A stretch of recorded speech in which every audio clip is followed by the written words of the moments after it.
तो आज पे सप्तम श्रेणीर गणितर आयतक्षेत्र भितर और बाहर धार को लगी रही क्षेत्र क्षेत्रफल बाहर करवा है। तो यहाँ मुझे भितर धार को बाहर कर माने प्रोसेसटा बताऊँ। तो बाहर धार को भी आम करें भितर धार को जो बाहर करें वियोग करवा और बाहर धार को जो बाहर करवा आम से जोग करवा है। तो ये देख जे ये गोटे मु आयतक्षेत्र नहीं ना हूँ क ख ग घ है आउ जार कि मो दैर्घ्य नहीं जाइए 20 मीटर आउ प्रस्थ नहीं जाइए 10 मीटर। ओके तो आर भीतर धार को 2 मीटर लाखे है छाड़ी आम कौन करिया गोटे रास्ता तैयार करवा है।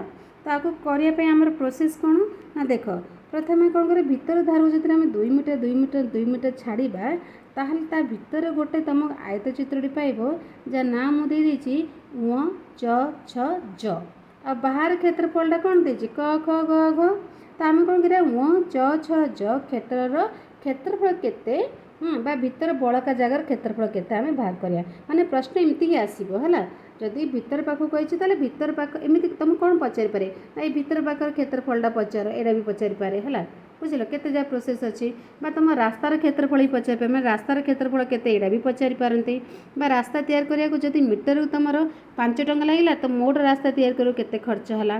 तो यार प्रोसेस कौन देखा देख तो प्रोसेस में देख माने प्रोसेस माने केमती प्रकार मेथड कौन करवाटा है आयतचित्र पढ़िया आयतचित्र पढ़ियार प्रकृत क्षेत्रफल बाहर करदेव माने क ख ग घ क्षेत्रफल बाहर करदे जोटा कि आम दैर्घ्य प्रस्थ के नहीं 20 और 10 मीटर।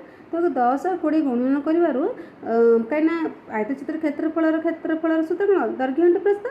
तो दैर्घ्य इंटू प्रस्थ करूँ 200 वर्ग मीटर आसला है। तो 2 मीटर जो भीतर पटे पाख को रास्ता छाड़ी आम कौन करवा रास्ता तैयार करवा। तो ये कौन करिया भीतर पटे 2 पटे देख एपट 2 एपट 2 2 2 के 4 तो तुम प्रस्थ कौन कर 4 ये माइनस करूँ तुम के भीतर पाखर क्षेत्रफल प्रस्थ के पलि आसला 6 मीटर पलि आसला। सेपरी भाव में दैर्घ्य दैर्घ्य आम के 20 देती तो के भीतर पाख 2 2 मीटर माने 4 4 2 प्लस 2 4 4 20 माइनस कले के आसला रे तुम 16 मीटर पलि आसला। तो भीतर पाखर तुम दैर्घ्य प्रस्थ पाईगल।